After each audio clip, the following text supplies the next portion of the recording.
Yes, alcohol phenol ether का जो topic अपना चल रहा था उसके अंदर सबसे पहले अपन बात कर रहे थे एल्कोहल की। एल्कोहल के अंदर से पहले अपन जो लिया था general properties, detection of alcoholic group, after than preparation method of alcohol. Alcohol के बनाने की विधियों की अपन बात कर रहे थे। तो उसके अंदर सबसे पहले अपने बाय एल्किन जो लिया था preparation method,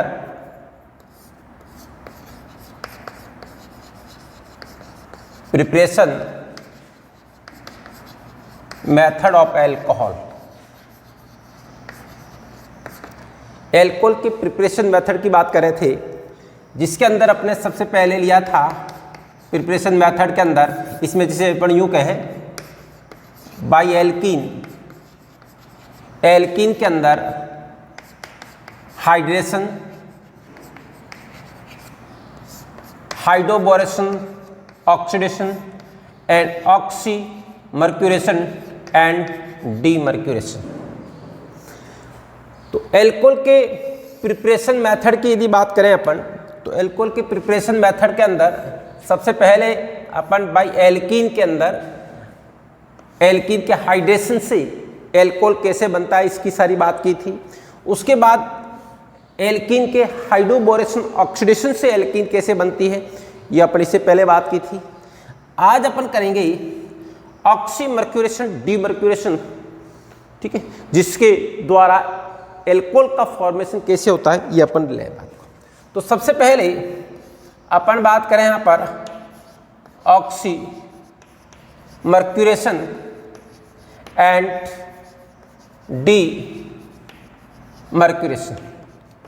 oxymercuration, demercuration, oxymercuration, demercuration. हाँ भाई, तो इसमें ऑक्सीमर्क्यूरेशन, डीमर्क्यूरेशन की यदि बात करें तो किस प्रकार होगा जरा देखना। जैसे कि ये कोई भी अपन यहाँ पे ये एल्कीन लें और इस एल्कीन की रिएक्शन सबसे पहले अपन यहाँ पर मरकरी की एसीटेट के साथ कराएं।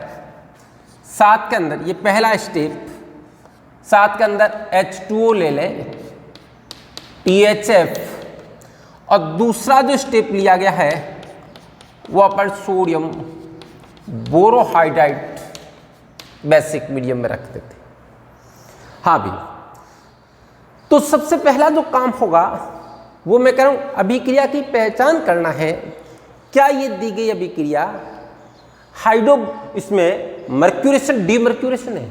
तो कैसे पता लगाओगे जरा ध्यान। कोई भी एल्कीन हो, किसी भी एल्कीन की अभिक्रिया यदि मरकरी के एसीटेट के साथ में जल दिया गया हो, THF, टेट्रा हाइड्रोफ्यूरेन, ये एक विलायक है, ये दिया गया हो, और सेकंड स्टेप के अंदर जो अपन बात करें सोडियम बोरोहाइड्राइड लें, बेसिक मीडियम लें, तो समझ लेना यदि ये कंडीशन दी गई है तो अपन कहेंगे ये जो रिएक्शन होगी ये मर्क्यूरेशन, डीमर्क्यूरेशन रिएक्शन होगी। ये जो रिएक्शन होगी वो कौन सी होगी? मर्क्यूरेशन, डीमर्क्यूरेशन रिएक्शन होगी, ठीक है ना। इस रिएक्शन के अंदर प्रोडक्ट के रूप में क्या बनेगा? एल्कोहल। इसमें अपन ये कह सकते हैं सीधा, यदि आपको प्रोडक्ट बनाना है तो मैं कह दूं H2O का आप इसमें योग करा दो, किसके अनुसार? MKR के अनुसार, मार्कोनिकॉफ नियम के अनुसार आप H2 का योग करा दो। मार्कोनिकॉफ नियम के अनुसार यदि H2 का योग कराएंगे तो H कहाँ जुड़ेगा? जहाँ नंबर ऑफ हाइड्रोजन ज़्यादा है, तो H यहाँ जुड़ेगा, OH यहाँ जुड़ेगा, तो उत्पाद के रूप में ये आ गया CH3OH एंड CH3, ये प्रोडक्ट हो गया, ठीक है। हाँ भाई, तो सबसे पहला काम ये है, पहला काम है आपको अभिक्रिया की कोई भी प्रॉब्लम आती है, कोई कुछ ना आता है, उसके अंदर आपको पहला काम होता है अभिक्रिया या पद का पहचान करना। तो कोई एल्कीन की mercury acetate plus H2O, second step में सोडियम बोरोहाइड्राइड बेसिक मीडियम दिया गया है, समझ लेना कि वो मर्क्यूरेशन, डीमर्क्यूरेशन रिएक्शन, उसके अंदर प्रोडक्ट के रूप में क्या बनेगा? एल्कोहल। जैसे ये बिल्कुल बना। अब आपको ये सीधा आपको एक स्टेप लिखना, क्या करेंगे तो H2O का योग करा दो मार्कोनिक कॉपनियम्स, जबकि अपन कहेंगे हाइड्रोबोरेशन ऑक्सीडेशन, इसमें हाइड्रोबोरेशन ऑक्सीडेशन के अंदर जो है उसके अंदर H2O का योग हो रहा था एंटी मार्कोनिकॉफ के अनुसार। बाकी तो क्रियाविधि के द्वारा पूरा लिखना होता है तो, लेकिन एक डायरेक्ट अपन इस अकॉर्डिंग H2O को जोड़ के भी प्रोडक्ट बना सकते हो। हाँ भाई, तो अब अपन इसकी बात करेंगे क्रियाविधि मैकेनिज्म की। सबसे पहले ये पूरी रिएक्शन हुई कैसे, अपन इसकी मैकेनिज्म की बात करें तो मैकेनिज्म के अंदर सबसे पहले जैसे कि ये CH3, ये कोई एल्कीन लिया, इस एल्कीन की रिएक्शन अपन करा रहे हैं मरकरी के एसीटेट के साथ, CH3OO NO HgOCOO and CH3, ये मरकरी का एसीटेट लिया, ठीक है। हाँ भाई, साथ में PHF जो है वो सोलवेंट है। तो क्या होगा, ये जो मरकरी का एसीटेट आप ले रहे हो, यहाँ पे CH3COO, ये बॉन्ड यहाँ से ये ब्रेक हो गया, ये जैसे इधर बॉन्ड ब्रेक हुआ तो CH3 यहाँ पर ये आ गया CH3COO माइनस CH3COOHg प्लस। इस विलाय के अंदर मरकरी एसीटेट जब इसके साथ एल्कीन के साथ रिएक्शन करेगा तो CH3CO माइनस CH3COHg प्लस, ये एक इलेक्ट्रोफाइल के रूप में अलग हो गया। CH3COHg प्लस ये इलेक्ट्रोफाइल के रूप में अलग हो गया, और ये इलेक्ट्रोफाइल के रूप में कार्य करते हुए इस एल्कीन पर आक्रमण करेगा। तो यहाँ पे क्या बन जाएगा, जैसे ही एल्कीन पर आक्रमण करेगा CH2, इस एल्कीन पर जैसे आक्रमण करेगा यहाँ पर HgO COO एंड CH3 ये प्लस, ये जैसे आक्रमण करेगा उसी समय अपन कह रहे हैं ये पाई बॉन्ड का यहाँ ब्रेक होना होगा और इनका बनना होगा, ठीक है। जो ये CH3COHg इलेक्ट्रोफाइल के रूप में कार्य करते हुए जैसे ही एल्कीन के डबल बॉन्ड पे आक्रमण करेगा एक पाई कॉम्प्लेक्स बनेगा, अर्थात उस पाई बॉन्ड का ब्रेक होना होगा और कार्बन के साथ सिग्मा बंध का बनना होगा। तो जैसे ये यहाँ पर पाई बॉन्ड ब्रेक हो जाएगा, इसके साथ जुड़ जाएगा, तो इस तरीके से अपन इसको लिख सकते हैं CH3 CH2 एंड Hg, यहाँ पर ये जैसे कि जुड़ जाएगा और इस प्रकार से ये आ गया O COO एंड CH3, ये एक प्रकार से पाई कॉम्प्लेक्स बन गया। अब इसके बाद H2O जो है वो न्यूक्लियोफाइल के रूप में यहाँ आक्रमण करेगा। ध्यान देना बात को, जैसे ही मरकरी का ये जो है CH3COHg प्लस इलेक्ट्रोफाइल के रूप में डबल बॉन्ड पे आक्रमण करेगा, एक पाई कॉम्प्लेक्स बनेगा। अब H2O न्यूक्लियोफाइल के रूप में उसकी विपरीत दिशा में आक्रमण करेगा, ठीक है ना। जैसे ये ऊपर की दिशा में आक्रमण किया तो ये विपरीत दिशा में आक्रमण करेगा। और अब आपको ध्यान रखना है ये दोनों में से किस कार्बन पे आक्रमण करेगा, तो ध्यान दें यहाँ पर ये यहाँ पर इस कार्बन पे आक्रमण करेगा, क्योंकि CH3 का, ध्यान दें बात को, CH3 का ये जो प्लस आई है इस कारण से ये यहाँ पे बॉन्ड ब्रेक होगा और इधर से ये बॉन्ड ब्रेक होगा, तब H2 न्यूक्लियोफाइल के रूप में यहाँ जुड़ेगा, ठीक है। ये एक प्रकार से नॉन क्लासिकल कार्बोकेटाइन ही है, और किसी रिएक्शन में नॉन क्लासिकल कार्बोकेटाइन यदि बनता है और फिर न्यूक्लियोफाइल उसके अपोजिट साइड में आक्रमण करता है तो रिएक्शन लाइक SN1 होती है। ये आगे अपन ईथर के अंदर पढ़ेंगे, डिटेल में बात आएगी, तब ज़्यादा और बात क्लियर हो पाएगी। अभी अपन इस तरीके से इसको समझ सकते हैं कि CH3 का प्लस आई है तो ये बॉन्ड इधर से ब्रेक होगा और H2O इधर आक्रमण करेगा। यदि यहाँ प्लस नहीं होता, ध्यान दें बात को, यदि यहाँ प्लस नहीं होता, माना कि जैसे कि इपॉक्सी की रिएक्शन गिरना रीजन के साथ कराते हैं, तो वो नॉन क्लासिकल कार्बोकेटाइन नहीं है, वो सीधा इपॉक्सी है। तो फिर वहां पर न्यूक्लियोफाइल उस कार्बन पे आक्रमण करेगा जहां त्रिमी बाधा कम है, रिएक्शन SN2 थी वो, और SN2 रिएक्शन में आक्रमणकारी न्यूक्लियोफाइल उस कार्बन पे आक्रमण करेगा जहां त्रिमी बाधा कम है। लेकिन ये नॉन क्लासिकल कार्बोकेटाइन वाला केस टाइप हो गया। तो इसलिए यहाँ पर ये रिएक्शन लाइक SN1 होगी। ठीक है, चलिए आगे बात बढ़ते हैं। CH3 का प्लस आई के कारण ये बॉन्ड ब्रेक हुआ, H2 न्यूक्लियोफाइल के रूप में यहाँ जुड़ा। जैसे ही यहाँ जुड़ेगा तो ये स्थिति आ गई अपने पास CH3 CHOH CH2, ठीक है, यहाँ पे जुड़ेगा H2O। जब H2O जुड़ेगा तो वहाँ से H प्लस निकल जाएगा और H प्लस निकलने के बाद यहाँ पे H2O और यहाँ पे ये आ गया HG and OCOO and CH3। हाँ भाई, CH3 H2O यहाँ जुड़ा तो ये आ गया OH CH2 HgOCO CH3। ये पहला स्टेप कंप्लीट हुआ है कौन सा, मर्क्यूरेशन का। ठीक है, ये पहला स्टेप कंप्लीट हुआ मर्क्यूरेशन। अब दूसरा स्टेप है डीमर्क्यूरेशन का। इसको डीमर्क्यूरेशन के अंदर आप इसको यूं याद ध्यान रख लो कि जो सोडियम बोरोहाइड्राइड लिया है बेसिक मीडियम के अंदर, सोडियम बोरोहाइड्राइड जो है ये अपचायक है। ये क्या है, अपचायक। तो ये क्या करेगा, यहां से इसको हाइड्रोजन देगा और मरकरी वाला पार्ट वापस हट जाएगा। तो इस कार्बन का क्या किया, रिडक्शन किया, तो डीमर्क्यूरेशन, मरकरी वाला पार्ट वापस हट जाएगा। तो क्या होगा, ये सोडियम बोरोहाइड्राइड अपचायक है तो ये इस कार्बन का क्या कर देगा, रिडक्शन कर देगा। मरकरी वाला जैसे ये सोडियम बोरोहाइड्राइड यहाँ से हाइड्रोजन देगा उसी समय मरकरी वाला पार्ट निकल जाएगा और हाइड्रोजन कहाँ जुड़ गया, यहाँ पे। तो क्या हुआ, CH3 CHOH CH3 और मरकरी वाला पार्ट साइड प्रोडक्ट के रूप में बाहर निकल जाएगा। तो मेजर प्रोडक्ट आपका क्या बन गया, CH3 CHOH एंड CH3। ये मेजर प्रोडक्ट आपका बन गया। ठीक है, तो पहला हुआ मर्क्यूरेशन, मरकरी वाला पार्ट जुड़ा। दूसरा हुआ डीमर्क्यूरेशन, मरकरी वाला पार्ट वापस बाहर निकल गया। तो इसमें भी क्या बन गया, एल्कोहल। इस प्रकार से मर्क्यूरेशन डीमर्क्यूरेशन के अंदर भी किसका फॉर्मेशन हो जाता है, इस प्रकार से एल्कोहल का फॉर्मेशन हो जाता है। समझ बात को। तो इस तरीके से अपन और इसमें रिएक्शन देखें यदि जहां पर मर्क्यूरेशन डीमर्क्यूरेशन के द्वारा एल्कोहल का फॉर्मेशन किस प्रकार से होता है, ये सारी बात अपन कर लेते हैं। यहाँ पर देखते हैं।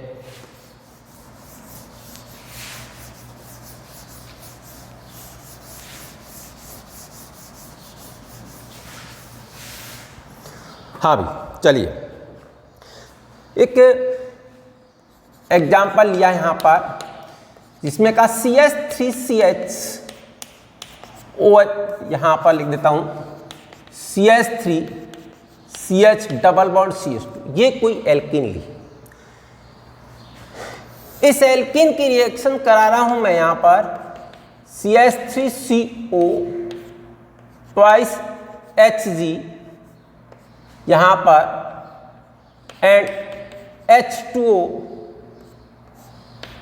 THF और ये आ गया sodium borohydride and OH minus. ठीक है, हाँ भी ये एल्कीन है। यहां पर इस एल्कीन की पहले रिएक्शन कराई मरकरी के एसीटेट के साथ, साथ में H2O THF टेट्रा हाइड्रोफ्यूरेन विलायक है, सोडियम बोरो। ये पहला मर्क्यूरेशन का, दूसरा डीमर्क्यूरेशन का। ठीक है, अब आप सीधा प्रोडक्ट लिखें एक ही स्टेप में तो अपन जानते हैं, ये आपको पता लग गया मर्क्यूरेशन डीमर्क्यूरेशन है। ठीक है, तो एक जगह क्या जुड़ेगा, H और एक जगह OH, अर्थात यहाँ पे H2O का योग जो है, अपन ये कहें यहाँ पर H2O का जो योग होगा वो किसके अनुसार करा देंगे, M क्या, मार्कोनिकॉफ नियम के अनुसार। मार्कोनिकॉफ नियम क्या कहता है, H वहां जुड़ेगा जहां पहले से हाइड्रोजन ज्यादा है, तो यहाँ H जुड़ेगा, यहाँ OH जुड़ेगा। अर्थात आपने सीधा प्रोडक्ट लिख दिया CH3CH3, यहाँ पे CHOH एंड CH3। ये जो इसका है वो मेजर प्रोडक्ट बन गया। ये यहाँ पर ये मेजर, बाकी जो है साइड प्रोडक्ट निकल जाएंगे, मेजर ही हो गया। तो सबसे बड़ी बात यहाँ पर इस रिएक्शन में ये जैसे देखा अपने क्या कहा, इस रिएक्शन के अंदर यहाँ पे रीअरेंजमेंट जो है, वो रीअरेंजमेंट प्रोडक्ट जो है वो इस रिएक्शन के अंदर अपन कहेंगे नहीं बनता है।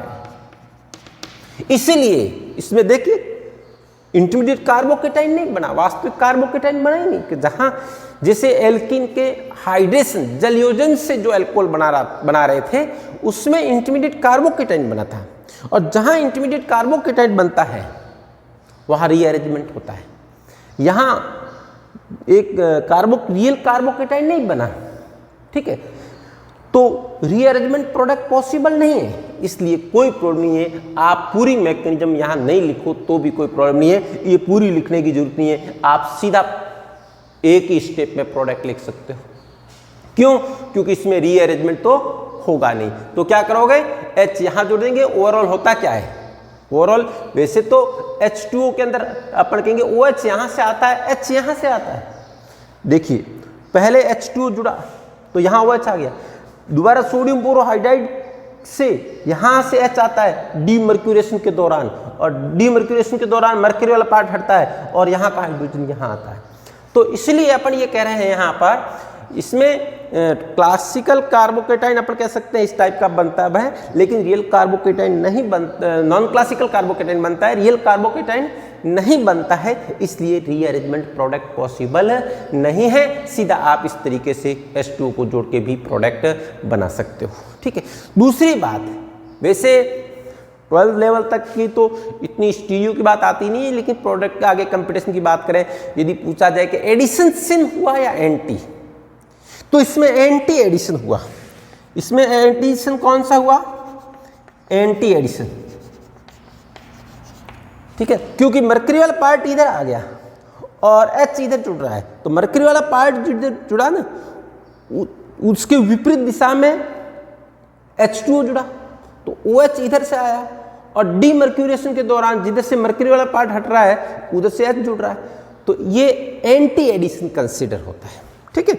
इसमें यदि जरूरत पड़े तो एंटी एडिशन, बाकी 12th लेवल तक के बोर्ड के अंदर लेवल तक की बात, ये इतनी स्टीरियो की जरूरत पड़ती नहीं है, वहाँ तो केवल रिएक्शन को मैकेनिज्म को थोड़ा ध्यान रखो और इस तरीके से रिएक्शन को कंप्लीट करना आना चाहिए। हाँ भाई, तो जरा ध्यान दीजिए, कोई भी रिएक्शन ले लूँ मैं, एक और जैसे ले लिया, सपोज मैंने यहाँ पर ये रिएक्शन दे दी और यहाँ पे आपको कह दिया इसका पहला स्टेप लिया CH3CO ट्वाइस Hg मरकरी, और यहाँ पर आ गया H2O THF sodium borohydride NOH minus. तो इसका अर्थ है ये भी रिएक्शन कौन सी हुई, यहां पर ये भी रिएक्शन जो है वो मर्क्यूरी, ये एल्कीन है, ये मरकरी का एसीटेट, ठीक है, और साथ में H2O। ये पहला स्टेप हुआ मर्क्यूरेशन का, और दूसरा स्टेप कौन सा हुआ, डीमर्क्यूरेशन का। तो पूरी मैकेनिज्म लिखेंगे तो पहले क्या होगा, मरकरी का एसीटेट CH, इससे क्या निकलेगा CH3COHg+, ये वही डबल बॉन्ड पे जुड़ेगा, इस तरीके का कॉम्प्लेक्स बनेगा, विपरीत दिशा में H2O आएगा, OH जुड़ेगा, फिर सोडियम बोरोहाइड्राइड आएगा, यहां से मर्क्यूरी वाला पार्ट निकलेगा और हाइड्रोजन जुड़ेगा। मैकेनिज्म यही रहेगी सबके अंदर, कोई भी एल्कीन ले लो, रीअरेंजमेंट होना नहीं है। तो आप एक काम करो, सीधा कर लो, ये इलेक्ट्रॉन इधर आ गए, ठीक है, और सीधा आप MKR के द्वारा H2O को जोड़ सकते हो, नहीं तो यूं भी जोड़ सकते हो। ये इलेक्ट्रॉन इधर आ गए, यहाँ पे क्या जुड़ेगा H2O अर्थात OH, और यहाँ क्या जुड़ेगा H। तो और या अपन यूं कह दे H2 का योग किसके अनुसार करा रहे हो, मार्कोनी-कॉफ नियम के अनुसार, तो हाइड्रोजन का योग कहाँ होगा, जहाँ पहले से नंबर ऑफ हाइड्रोजन ज्यादा है, तो इसका अर्थ है यहाँ पे क्या आ जाएगा हाइड्रोजन, और यहाँ पे क्या आ जाएगा OH। तो इस तरीके से मेजर प्रोडक्ट इसका क्या हो गया, यहाँ पे ये आ गया OH CH3, और यहाँ पे ये जुड़ जाएगा हाइड्रोजन, ये मेजर प्रोडक्ट हुआ है, ठीक है। तो ये रिएक्शन कौन सी होगी, मर्क्यूरेशन, डीमर्क्यूरेशन। तो अपने 3 रिएक्शनें पढ़ी है।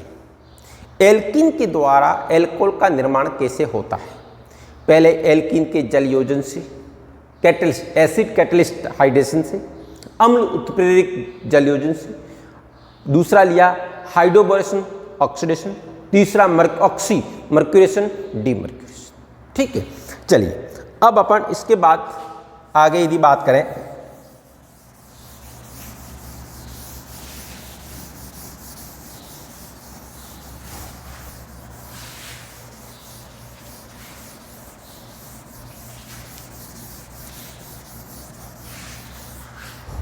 हाँ भाई, तो देखें यदि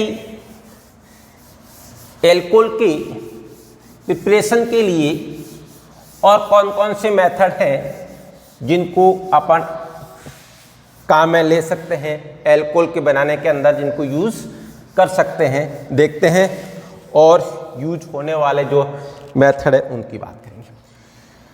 हाँ भाई, पहला जैसे कि लिया आपने बाई एल्कीन, एल्कीन के द्वारा कैसे बनाई जा सकती है। दूसरा जैसे लें, इसके अलावा नेक्स्ट जो है वो सबसे बड़ी बात इंपॉर्टेंट है, बाई ग्रिग्नार्ड रिएजेंट, ग्रिग्नार्ड अभिकर्मक के द्वारा एल्कोहल का निर्माण करना। ये पूरी अपने इससे पहले ग्रिग्नार्ड रिएजेंट का पूरा सेपरेट टॉपिक लिया था, उसके अंदर अपने सारी डिटेल से बात कर रखी है, तो इसको अपन वापस यहाँ नहीं लिखेंगे, केवल मैं पॉइंट यहाँ नोट कर देता हूँ कि ग्रिग्नार्ड रिएजेंट से कैसे, जैसे अपन कह सकते हैं ग्रिग्नार्ड रिएजेंट जो बना है उसको किस किस के साथ रिएक्शन कराएं कि एल्कोहल करेंगे, तो रिएक्शन विथ O2 ऑक्सीजन के साथ। दूसरा अपन लें reaction with epoxy, reaction with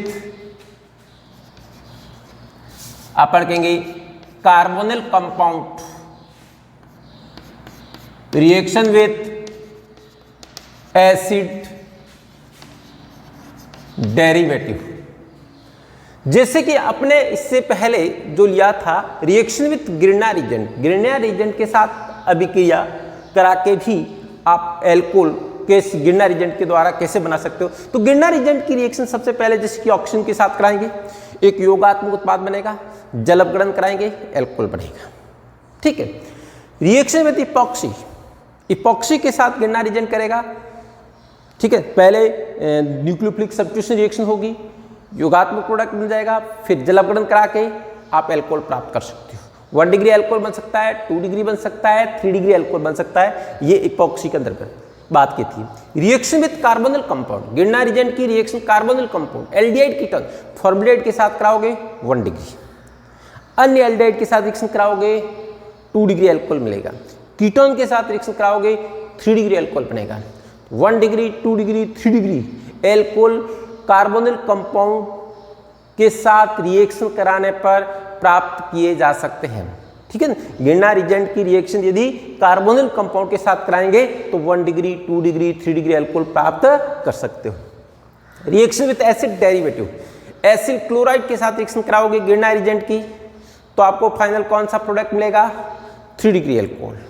ester के अंदर है एल्किल फॉर्मेट, एल्किल फॉर्मेट लेंगे, उसकी रिएक्शन ग्रिग्नार्ड रिएजेंट के साथ कराओगे तो 2 डिग्री, और फॉर्मेट के अलावा अन्य कोई भी लेंगे तो कौन सा मिलेगा, 3 डिग्री एल्कोहल मिलेगा। तो ये सारी बातें आपने इससे पहले वाली जो क्लास ग्रिग्नार्ड रिएजेंट की थी उस ग्रिग्नार्ड रिएजेंट में ये ऑलरेडी सारी बातें जो है वो आपने कर रखी है। ठीक है, तो आप वो पूरा का ग्रिग्नार्ड रिएजेंट का है तो आप देख सकते हो, तो ये सारी डिटेल से अपने वह बात कर रखी है। हाँ भाई, तीसरा जैसे लें, इसके अलावा जिसमें अपने कहूँ by alkyl halide, alkyl halides, ये भी अपने बात कर एल्किल हैलाइड, जिसमें अपन कहेंगे एल्किल हैलाइड की यदि बात करूं, जैसे कि ये कोई भी एल्किल हैलाइड लें, इसकी रिएक्शन एक्वस KOH के साथ करा दें तो आप जानते हो OH माइनस न्यूक्लियोफाइल है, इसका यहाँ से सब्स्टिट्यूशन कर देगा और क्या बन जाएगा ROH प्लस ये KX साइड प्रोडक्ट निकल जाएगा। तो यदि किसी ये अपने सारी हैलाइड में बात कर रखी है, एल्किल हैलाइड अपने सारा डिटेल से पढ़ा है, उसमें सारी डिटेल से नाभिक क्षणिक प्रतिस्थापन अभिक्रियाएं पढ़ रखी है, SN1 कैसे होगी, SN2 कैसे होगी, सारी वहाँ ले रखी है। तो किसी एल्किल हैलाइड की रिएक्शन एक्वस KOH के साथ करेंगे, OH के द्वारा यहाँ से X का प्रतिस्थापन हो जाएगा और इस प्रकार एल्कोहल प्राप्त किया जा सकता है। ये एल्कोहल 1 डिग्री भी हो सकता है, 2 डिग्री भी हो सकता है, 3 डिग्री भी हो सकता है, वो डिपेंड करेगा यहाँ पर हैलाइड क्या है। 1 डिग्री हैलाइड है, 2 डिग्री है, 3 डिग्री है, उसके अकॉर्डिंग तीनों प्रकार के एल्कोहल प्राप्त किए जा सकते हैं। और यदि एल्किल हैलाइड की रिएक्शन इसी प्रकार से आप यहाँ पे नम सिल्वर ऑक्साइड के साथ कराएं, नम सिल्वर ऑक्साइड का अर्थ है AgOH, तो भी अपन कहेंगे OH के द्वारा यहाँ से X का प्रतिस्थापन हो जाएगा और ये बन जाएगा ROH प्लस AgX। ठीक है। हाँ, इसमें जैसे कि आपको ध्यान होगा, यदि एल्किल हैलाइड की रिएक्शन आप ड्राई सिल्वर ऑक्साइड के साथ कराते हो, ठीक है ना, यदि ड्राई सिल्वर ऑक्साइड के साथ कराते हो तो यहाँ पर AgX ये निकल जाता है, AgX ये निकल जाता है और ROR अर्थात क्या बन जाता है, ईथर। ये हैलाइड में बात की थी, ये है नम सिल्वर ऑक्साइड।